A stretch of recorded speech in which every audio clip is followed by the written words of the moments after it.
అందరికీ నమస్కారము.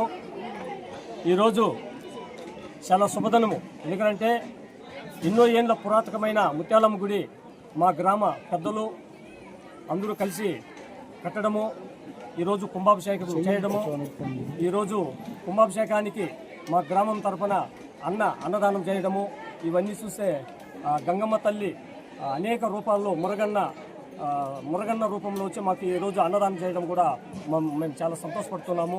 మా గ్రామం తరఫున ఆయనకు కృతజ్ఞతలు తెలియజేస్తున్నాము. ఒక స్వామీజీ చెప్పాడు, పుట్టడము ఖాయము, చనిపోవడం కూడా ఖాయము. ఈ మధ్యలో ఒక గ్యాప్ ఉంటుంది. ఆ గ్యాప్లో ఏదో ఒక మంచి పని చేయాలనేది ఒక సంకల్పం. ఆ సంకల్పంలో మురగన్న సేవ చేస్తున్నాడు. మనం ఎట్లా ఆ స్వామి చెప్పినట్లు ఈ మధ్యలోనే మనం ఏదో ఒక సర్వీస్ చేయాలనే దీంతో ఆయనకు అనేక సర్వీసులు చేస్తున్నారు. ఇలాంటి సర్వీసు చేసే వాళ్ళు నాకు నిజంగానే ఈ ఇండియాలో కాదు, స్టేట్లో కాదు, ఎక్కడా లేదు. ఎందుకంటే ఆ భోజనం కానీ, ఎవరికైనా హెల్పింగ్ కావాలంటే కానీ, ఆరోగ్యం బాగలేదంటే కానీ ఇట్లా ముందుండి చేసే వాళ్ళు చాలా తక్కువగా ఉంటారు. అలాంటి తక్కువ వాళ్ళు ఈ మురగన్నకి వాళ్ళ అమ్మ వాళ్ళ నాయన చేసినటువంటి ఆ యొక్క పుణ్యమేమో ఈ మురగన్న ఇలాంటి కార్యక్రమాలు చేస్తారు. పల్లి విలేజ్ తరఫున ఇక్కడకు వచ్చిన అందరికీ మా ధన్యవాదములు. మాకు ఇక్కడ కుంభాభిషేకానికి గుడి కట్టినప్పటి నుంచి మురగన్న మాకు మొదట్లో పరిచయం లేదు, కానీ ఈ మధ్య పరిచయమైనారు. గుడి కట్టినప్పుడే మాకు పరిచయం అయింటే మా గుడి ఇంకా బాగా డెవలప్ చేసి ఉండేవారు. కానీ ఈరోజు మాకు ఆయన పిలువగానే వచ్చినందుకు మేము చాలా సంతోషిస్తున్నాము. ఇలాంటి కార్యక్రమాలు మా చుట్టుపక్కల ఆయన ఎన్నో చేస్తున్నారు. నేను విన్నాను కానీ నేను చూడలేదు ఇంతవరకు. ఈరోజే ఆయన కలవడం మొన్న గోల్డిపల్లిలో కలిశాను. అక్కడ కూడా ఆయనతో నేను కలవలేదు పూర్తిగా. ఈరోజు మాత్రం మాకు వచ్చినందుకు చాలా సంతోషంగా ఉంది. ఇక్కడ అన్నదానము ఉదయం తెల్లవారు నుంచి సాయంకాలం వరకు అన్నదానం చేపిస్తున్నారు. అదేవిధంగా నిన్న కూడా మా బ్రదర్ అతను సుధాకర్ రెడ్డి అనే అతను మొత్తం తెల్లవారు నుంచి సాయంకాలం వరకు అన్నదానం చేపించారు. ఇలా మాకు ఎంతో మంది సహాయం చేస్తున్నారు మా ఊరికి వచ్చి. దీనివల్ల మేము ఎంతో సంతోషిస్తున్నాము. ఇలాంటి కార్యక్రమాలకు ఎవరైనా కానీ అన్నదానం కానీ ఇవైనా ఇవ్వాలనుకుంటే ఇక్కడికి వచ్చి ఇచ్చి మీరు కూడా మాలాగే మీ ఊళ్ళల్లో గుళ్ళు కూడా కట్టుకొని సంతోషంగా ఉండాలని కోరుకుంటున్నాము. కాపల్లి నుండి ప్రకాశం మాట్లాడుతున్నాము. మేము కాపల్లిలో చాలా పురాతనమైన గుడి ముత్యాలమ్మ గుడికి కొత్తగా గుడి ప్రారంభించినప్పుడు మురగనన్న దగ్గరికి వెళ్ళి మనం అడగగానే మురగనన్న మీకు ఏ సాయం కావాలన్నా చేస్తాము అని చెప్పి మన దగ్గరికి వచ్చి చాలా సంతోషంగా ఉంది. ఈరోజు ఫుల్ డే భోజనం అంతా అన్నదే పెడతా ఉన్నాడు. మనకి చాలా సంతోషంగా ఉంది. ఇక్కడికి అందరూ వచ్చేసి అన్ని పూజలు జరుగుతుంది.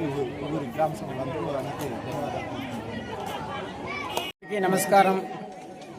ఈరోజు కాపల్లి గ్రామానికి వచ్చినాము. ముత్యాలమ్మ కుంభాభిషేకం అంటే కాపల్లి గ్రామస్తులు అందరూ వచ్చి అన్ని ఆహ్వానించినారు. నేను కూడా వస్తానని చెప్పినాను. కొంచెం లేట్ అయింది. అందువల్ల మనం వచ్చినాము. చాలా మర్యాద ఇచ్చినారు. అమ్మవారి దర్శనము చాలా బాగా జరిగింది. చాలా సంతోషంగా ఉంది. ఇలాంటి చుట్టుపక్కల ఈ గుళ్ళకంతా పోయేసి అమ్మవారి ఆశీర్వాదం అంతా తీసుకోవాల్సిందంటే మా అన్న చెప్పినట్ల మా తల్లిదండ్రులు ఏదో పుణ్యం చేసినారు. అది అయితే నాకైతే తెలుస్తుంది. తల్లిదండ్రులు ఏదో పుణ్యం చేసినారు కాబట్టి చుట్టుపక్కల ఉండే గుళ్ళకంతా పోయేసి మనం వచ్చి పిలుచుకొని పోయి మనం అమ్మవారి దర్శనం మనం తీసుకుంటాము. అట్లే నన్నయ్య అమ్మవార్లు ఆశీర్వాదించినట్లే ఈ కాపల్లి గ్రామస్తులను కూడా ఆశీర్వదించి ఈ సంవత్సరం ఎండ ఎక్కువగా ఉంది, స్టార్ట్ అయింది. అట్లే వాళ్ళని కూడా చల్లగా పెట్టాలనేసి ఆ ముత్యాలమ్మ అమ్మవారి తరఫున కోరుతున్నాం. ముత్యాలమ్మ దేవస్థానంలో ఇప్పుడు విగ్రహ ప్రతిష్ఠ జరుగుతోంది. ఈ ముందున్న పురాతన గుడిని డిమాలిష్ చేసి ఇప్పుడు కొత్తగా కడుతున్నారు. పాస్ట్ 1 year నుంచి అది జరుగుతోంది. దానికి స్టార్టింగ్లో ఊరందరూ కలిసి దానికి చందాలు చేసి ఊరందరూ కలిసి చేస్తూ వచ్చారు. మధ్యలో ఇలాంటి పెద్దవాళ్ళు కూడా వచ్చి సహకరిస్తూ వచ్చారు. ఇవాళ పొద్దున్నే చెన్నై నుంచి వచ్చానమాట. నాకు ఫస్ట్ భోజనాలు తినగానే బాగా అనిపించాయి. ఆ తర్వాత ఎవరు పంపించారు అంటే ఆటో పలమనేరు నుంచి వచ్చిందనమాట. ఎవరు పంపించారు ఏమి అంటే చాలా బాగున్నాయంటే అప్పుడు మురగన్న పేరు చెప్పారనమాట.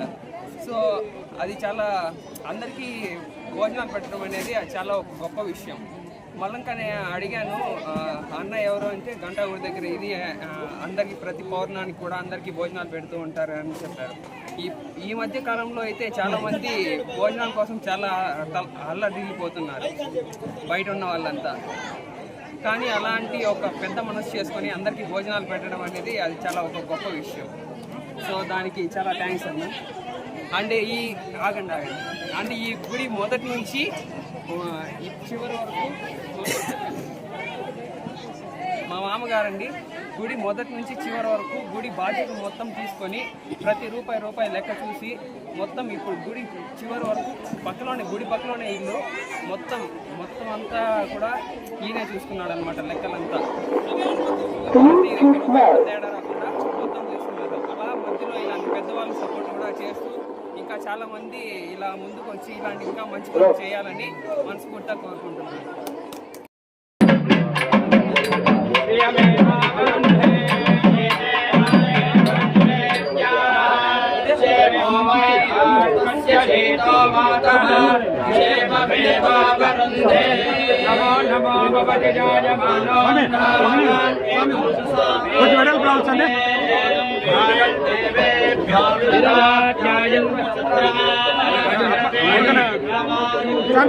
మాకేడు కనపడాలా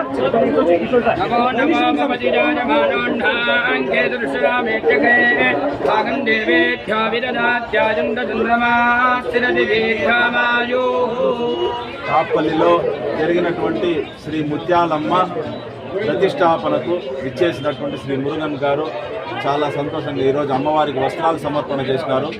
ఈరోజు పంచామృత అభిషేకం అయిన తర్వాత వస్త్ర సమర్పణ చేసి మహామంగళారతి తీర్థప్రసాద వినియోగం జరుగుతుంది. ఇక్కడ ఉండేటువంటి గ్రామము కానీ చుట్టుపక్కల ఉండేటువంటి గ్రామాలు కానీ అందరూ ఆశ్రయించేటటువంటి అమ్మవారిని ఆశ్రయించేటటువంటి భక్తులు కానీ అందరూ కూడా చల్లగా ఉండాలని చెప్పి ఆయన కూడా దైవ ప్రేరితమై చాలా గొప్ప కార్యక్రమాలు చేస్తూ ఉన్నారు. కాబట్టి ఆయన కూడా ఈరోజు ఈ దేవాలయానికి విచ్చేసినారు. చాలా సంతోషము. అమ్మవారి అనుగ్రహంతో ఈరోజు ఇక్కడ భోజన వితరణ కూడా ఆయన ద్వారా ఏర్పాటు చేయడం అయినది. చాలామంది భక్తాగ్రేసరులందరూ కూడా భోజనం చేసినారు. చాలా సంతోషంగా ఉంది. ఈరోజు చాలా మంచి రోజు, శుక్రవారము అమ్మవారి ప్రతిష్టాపన జరుపుకున్నాము.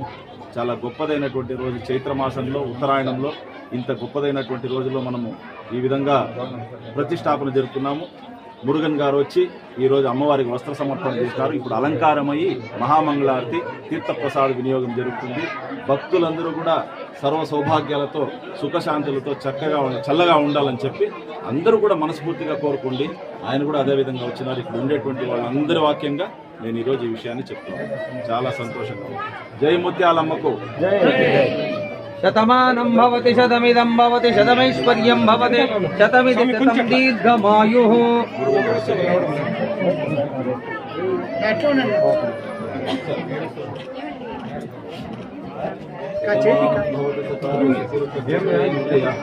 ఆయుష్యేంద్రియే ప్రతిష్టతి.